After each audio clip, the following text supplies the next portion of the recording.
Okay, I'm back again to talk to you about something that I can't get off my freaking mind. And that's this freaking delisting of Bitcoin SV. I just caught an article where Jimmy Song, if you guys don't know him, he's one of the Bitcoin OGs. He's also a Bitcoin maximalist, as far as I can tell, because he gets, the point behind Bitcoin. But he shares the same sentiment I do. Delisting coins makes it seem like these exchanges are the legitimizers of a cryptocurrency, and they are not. They're not. This is why I'm telling you, if you're investing in crypto, you need to stop and think about every decision that you're making. What exchanges you're using, how you're using them, if you're even using an exchange. When an exchange like Binance or Kraken, who I used to have respect for, they're delisting a coin not based off of its fundamentals or technicals or anything. They're delisting it because of two people that are behind that particular chain. Yet, there's a lot of cryptos out there that are done fundamentally right, that have some really, really good people behind them, that they won't even think about listing or consider listing. Oh, well, they don't have enough volume. Why do you think these exchanges added Bitcoin SV? Simply because they knew, well, if we reward all these people these coins and they start trading them, we'll make some money out of it. They didn't stop and think or care back then. And now that the volume's low in the trading, well, now we're going to come out and say, well, we don't like Craig Wright. The guy's crazy. Yeah, he probably is crazy, calling himself freaking Satoshi Nakamoto. I don't listen to anything Craig Wright says half the time, but he did write a Medium post, and I encourage you guys to read it. He's not a complete moron. He's not completely delusional, okay? And I don't know why he wants to think or call himself Satoshi. I don't know what his purpose or method to his madness is. I really don't. And the other guy, I've heard some young girl pedophilia stuff about. I don't know. I don't even want to look into it. Why? Because Bitcoin SV doesn't, I haven't dug into its technicals enough to really identify the difference between it, Bitcoin Cash, and Bitcoin. I know Bitcoin Cash and Bitcoin are different in their intentions. Bitcoin Cash has a much larger block size, so they could fit more transactions in it, so they don't end up with, backed up memory log like what happened with Bitcoin when it started taking off. Oh, I remember transactions were not getting included in blocks. It would take a day, 2 days, 3 days for your transaction to get included. It was like working with the freaking banks. You deposit a check, you got to wait 3 or 4 days for the thing to clear. So, I just don't like it when an entity tries to control or legitimize something, or say that this coin's better or that I don't get it. I really, really don't. I'll give you a prime example. Because of the open source software that we're dealing with, it's open source, and this is the other thing to me that is so great about cryptocurrency and blockchain that's public, is that it's open source and anyone can take it and improve it and turn around and put a proposal in, or see if their addition or fix or bug up, whatever, can be adopted in the next update. Or they can take this whole coin and duplicate it and make their own chain, their own cryptocurrency for that matter. I'll give you a good example. Outside of Bitcoin, there's a cryptocurrency called Smart Cash. I encourage you to look at it. I encourage you to do your own research, but I think they're a really, really strong contender for helping people adopt crypto. Plus, they have a cool name, Smart Cash, right? And they're not quite that old. I think they'll be 2 years old come July. They are really, really focused on adoption, especially in South America, because that's where I think most of their developers are from. So it is a proof of work coin, but it also has masternodes, very similar to Dash. They looked at what Dash did and saw some of the benefits to what Dash does as far as running nodes to do things and have instant transactions that you're not waiting on blocks to collect. There's just a lot of different things, I guess, on the technical side, but it helps make things work quicker than just doing it in the decentralized manner that Bitcoin or Litecoin works, where it's just decentralized. It's like, I'm giving you money, I don't have to depend on a node to do any other services on our blockchain. So Smart Cash was chugging along, doing really good, and the guys that were behind the scene, and this is where the centralized part of cryptocurrency comes in, and they can screw things up. When there's a core group of developers that refuse to leave or do anything, or they're the ones that founded that particular coin, and they call all the shots. That's a centralized part of the cryptocurrency that can make it or break it. If you have somebody who's smart and tries to have it function in a decentralized manner, it will continue on. And that to me is what's really exciting about Cardano, is they have like 3 different groups doing different things, all working for the good of the blockchain. But back to Smart Cash. So some guys weren't too happy with how certain things were either set up, decisions were made, or basically they have a community treasury where you can propose. It's not really a community treasury, but there is a treasury, and you can propose things to do with Smart Cash.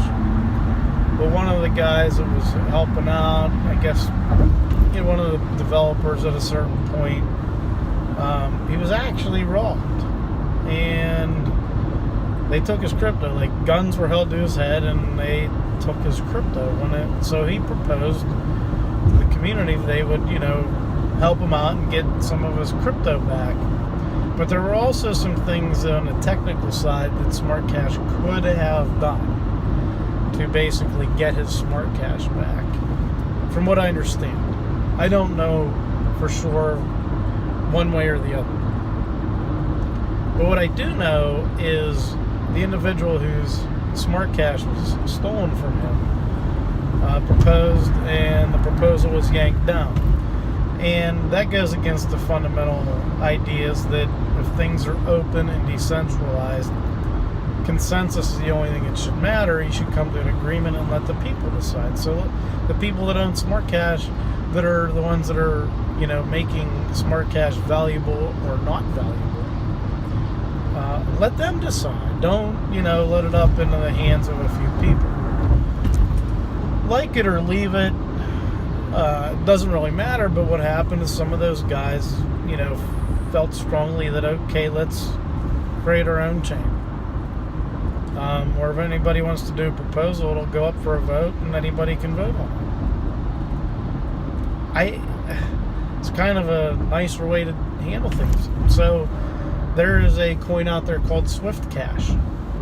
Now here's the other thing. Swift Cash is only on 2 exchanges right now. They had to pull the community to get up enough Bitcoin, right? They had to pay a fee in Bitcoin to be able to be listed on these 2 exchanges that really don't carry a ton of volume. They cover some volume, but they don't really cover enough.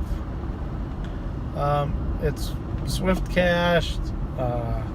There's some things that I really like about Swift Cash. Very similar in terms to what Smart Cash is doing, but there are some fundamental differences.